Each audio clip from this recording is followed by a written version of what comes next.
Unicorn alert. We got Michter's 25-year bourbon up for review. I gotta admit, this might be a once-in-a-lifetime bottle for me. I may only purchase one of these. I did purchase this bottle, for the record. I got this at the lowest price you can spend for this bottle. MSRP is $1,500. That's still a pretty hefty lump of cash for a bottle of bourbon. So, is it going to be worth that price tag? Let's dive into a review and find out. I'll leave this back here for now. That is an ominously expensive bottle. Let's dive in on the nose. Wow. Okay, it's very obvious there's some age to this. Leather leads for me. Ooh, okay, there's some underlying fruit tones. I'm getting a little bit of like a cherry skin. It's not overly juicy or sweet. It's a little muted up front.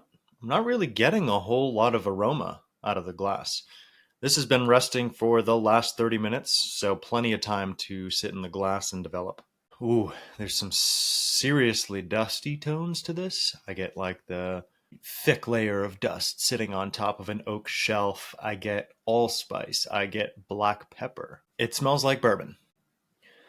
It's very bright. There's a little bit of a stick of vanilla, almost like you crushed up a vanilla stick and made it into a fine powder. It is funky. It is earthy. This is my third experience with this bottle, and I gotta say, only one of those three tastings has really blown me away. Today is not one of those. Today I'm getting kind of a varnish characteristic. It reminds me of old chair caning material. Maybe a little too old on this. Is 25 years too much? I think I'm going to taste to further help myself decide.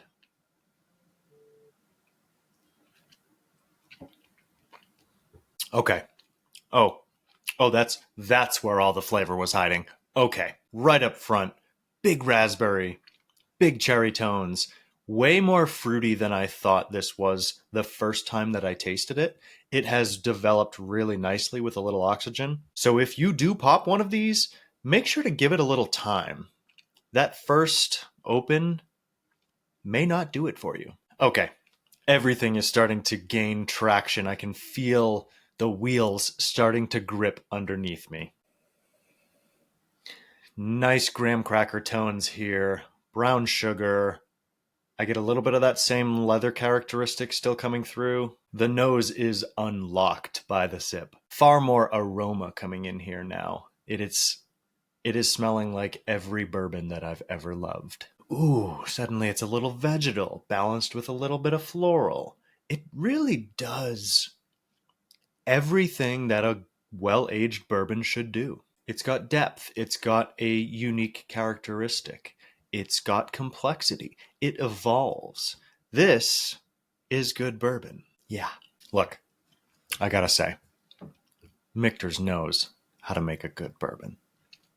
Now, this is a blend of sourced whiskey. Michter's hasn't been around for 25 years for this to be their own distillate. So this has to be them sourcing from other distilleries.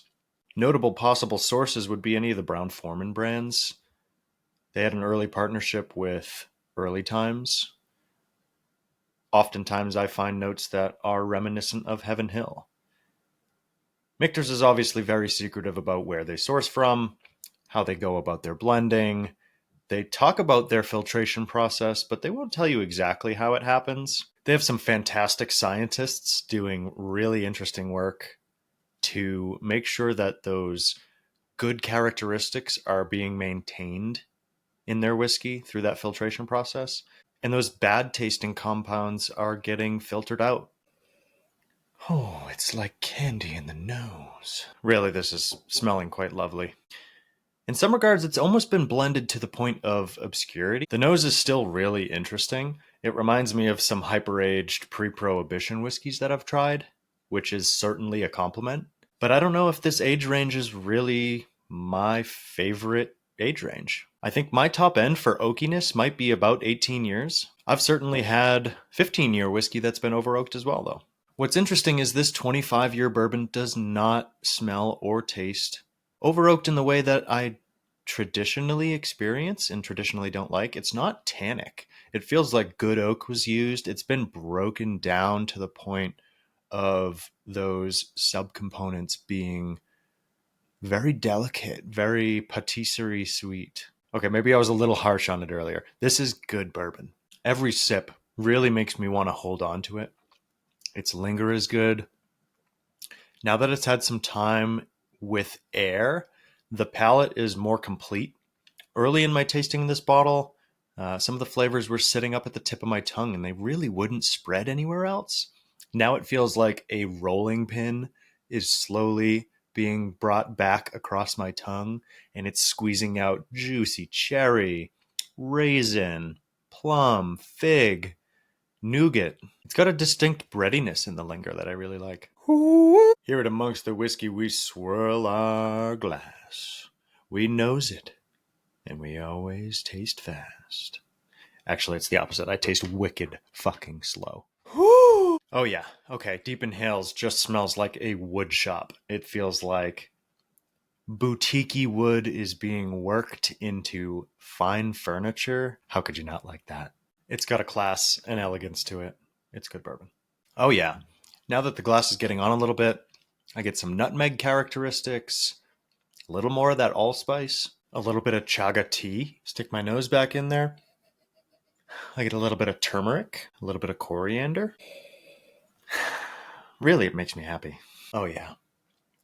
This just makes me want to build a gingerbread house. The way it slowly creeps across the tongue. You'll get no complaints from me. That's tasty. Now, is this Pinnacle whiskey? I don't think so. I can certainly think of at least one whiskey that I would put ahead of the Michter's 25-year bourbon, and that is the Redbreast Dream Cask. The double cask edition. Let me get it. If you are a ultra rare whiskey enthusiast, I can recommend at least one whiskey that I do believe is better than the Michter's 25-year bourbon, and that is going to be Redbreast Dream Cask. This is a 30-year Irish whiskey out of Middleton Distillery. This is the double cask edition. I believe it's the 5th release that they have put out. Let me show you why. This thing is gorgeous. Comes in this cute little bottle that I have clearly already been enjoying. This is the kind of whiskey that I would say is a pinnacle whiskey. If I was going to have one whiskey for the rest of my life and I could have an unlimited supply of it, I would make it the Redbreast Dream Cask 30-year. This does oak integration just perfectly. And why does this do oak integration so well? That would be because Irish whiskey is typically aged in used barrels. So this original distillate was put into a bourbon barrel and an Oloroso sherry butt. Yes, just 2 barrels went into this release for the whole world. And so the fact that it was not virgin white oak means that some of those woody characteristics had already been spent on the spirits that it previously held. I've also done a full write-up of this whiskey on amongstthewhiskey.com, so check that out if you are interested in hearing why this is a pinnacle whiskey. But for now, let us get back to Michter's 25-year bourbon. I got a little whiskey left in my glass. I want to make sure I'm thorough for you guys. Oh yeah, a little bit more time has developed a lot more of those vanilla tones. I'm getting all of the soft buttercream frosting, confectioner's sugar, a little bit of marshmallow. Marshmallow is really the note that I have always loved to find the most on Michter's in general. So to find that note on the 25-year bourbon is a little nostalgic for me. It makes me very happy. I really could nose this just all night long. It's definitely a little bit proofy. Leave your nose in there too long and you're gonna notice. I may have forgot to mention, but this is the 2023 edition of the Michter's 25-year bourbon, in case you're interested to know which one I'm reviewing, because, details are important, clearly. See, if this was a written review on my website, I wouldn't have skipped that detail. You would have had to have gone past that detail to get to my review. You would have had to have read, though. And that's not why you're here. Ain't nobody got time for that, except for, me. All right, one more sip. Cheers, folks.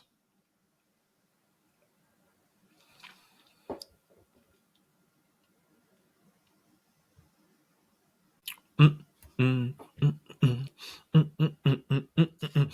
You ever have a bourbon that just makes you want to sing and dance? This is it. Mm. The linger on that sip gives me a little bit of like a lemon sugar cookie vibe. I like that a lot. I really am torn on what I want to rate this. It's an obviously good whiskey, but it's not making the hair on the back of my neck stand up. It's not singing to me. It did sing to me a little bit on my second tasting, which I did on a night that I was a little bit tired and very much distracted with other things. But that night when I was tasting, it smelled wonderful. I'm not having that same reaction here today. I hate to say it, but I think I'm going to need one more tasting before I go ahead and review this fully. But I think this has been a pretty good tease. Oh, yeah, some more of those floral tones are starting to creep back in. Reminds me a little bit of like a deodorant smell, like maybe like an Old Spice. And then more of those vanilla characteristics. Really nice wood tones, obviously. Time has come. Let's finish it. Mm-hmm. Mm-hmm. Mm. Mm-hmm. Mm-hmm. Mm-hmm. Mm-hmm. Mm-hmm. Enough of me being ridiculous. Wow.